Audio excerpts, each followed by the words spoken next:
Hello friends, welcome to another new video. SD tutorial guide for এডুকেশনের আরও একটি নতুন ভিডিওতে আপনাদের স্বাগত জানাই। তো লাস্ট কয়েকদিন ধরে আপনাদের অনেকটা কনসার্ন ছিল। কিসের কনসার্ন? যে মাদ্রাসা সার্ভিস কমিশনের যে গেজেট প্রকাশ হয়েছে সেই গেজেট অনুযায়ী আমাদের রিক্রুটমেন্ট প্রসেস কবে শুরু হবে। তো মাদ্রাসা সার্ভিস কমিশনের পক্ষ থেকে চলে এসেছে আজকে একটি নতুন নোটিফিকেশন, যে নোটিফিকেশনটা কিন্তু খুব ইম্পর্ট্যান্ট হতে চলেছে প্রত্যেকের জন্য। কি সেই নোটিফিকেশন, কি বলা রয়েছে সেখানে, সমস্ত তথ্যটা আপনারা এখান থেকে জানতে পারবেন। তো যারা নতুন আছেন এই চ্যানেলে, অবশ্যই চ্যানেলটিকে সাবস্ক্রাইব করে পাশে থাকা বেল আইকনটি ক্লিক করে দেবেন, যাতে সমস্ত তথ্যগুলো আপনারা টাইম টু টাইম এখান থেকে পেয়ে যান।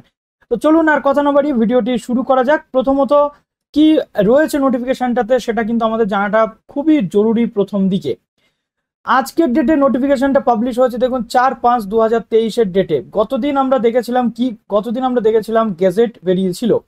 তো সেই যে গেজেট ছিল 2023, সেই গেজেট অনুযায়ী কিন্তু রিক্রুটমেন্ট প্রসেস হতে চলেছে। এটা মাদ্রাসা সার্ভিস কমিশনের যে মেমো নাম্বার এখানে দেওয়া রয়েছে, কিছু টিচার সেখানে রিক্রুটমেন্ট হতে চলেছে। কত টিচার সেখানে রিক্রুটমেন্ট হতে চলেছে আমি আপনাদের এক্ষুনি বলে দিচ্ছি। তো একটু বড় করে নিই আমি এটা।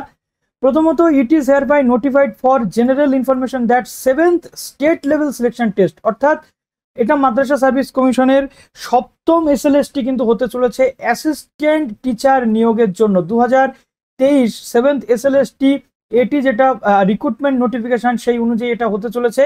এবং আপনাদের এখানে বলে রাখি যে এখানে নিয়োগ কিন্তু হতে চলেছে আপনাদের 1729টা টেন্টেটিভ ভ্যাকান্সির ওপর। পরপর অন্যান্য সাবজেক্টের ভ্যাকান্সিগুলো চলে আসবে। আপাতত 1729টা ভ্যাকান্সি রয়েছে অ্যাসিস্ট্যান্ট টিচার হিসেবে ক্লাস 9 থেকে 10, ক্লাস 11 থেকে 12 এবং টেট। তো এখানে 9 থেকে 10-এর যে সাবজেক্টিভ যে পরীক্ষা, গতদিন আমি আপনাদের বলেছিলাম সাবজেক্টিভ পরীক্ষা। এবং টেট কাদের হতে চলেছে? প্রথমত টেট হয়ে থাকে আমরা জানি 1 থেকে 5 এবং এখানে 6 থেকে 8 পর্যন্ত কিন্তু টেট পরীক্ষা হয়ে থাকে আমরা যতদূর পর্যন্ত জানি। তো আজকে এখান থেকে কিন্তু ক্লিয়ার হয়ে গেল যে আমি গতদিন যেটা বলছিলাম যে SLST পরীক্ষা দিতে গেলে টেট পাস করে থাকতে হবে কিনা, এখানে মোটামুটি কিছুটা ক্লিয়ারেন্স আমরা পেলাম, যেখান থেকে আমরা বুঝতে পারছি যে 9-10 থেকে বা 9 থেকে 12 পর্যন্ত শুধুমাত্র সাবজেক্টের পরীক্ষা হতে পারে। এবং এখানে টেট যাদের হবে সেটা হচ্ছে 1 থেকে 5 এবং বাদবাকি ডিটেল নোটিফিকেশন আসলে আমরা আরো জানতে পারবো 6 থেকে 8। তো আমরা যে জন্য ওয়েট করছিলাম।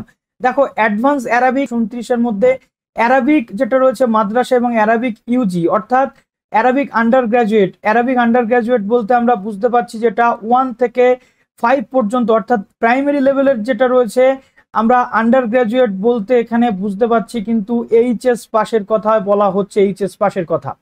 আশা করছি এখান থেকে পুরো বিষয়টা ক্লিয়ার হয়ে গেল। তো আমি এখান থেকে একটুখানি মুছে দিচ্ছি, মুছে দিলে পুরো বিষয়টা আরো পরিষ্কার হয়ে যাবে আমাদের কাছে।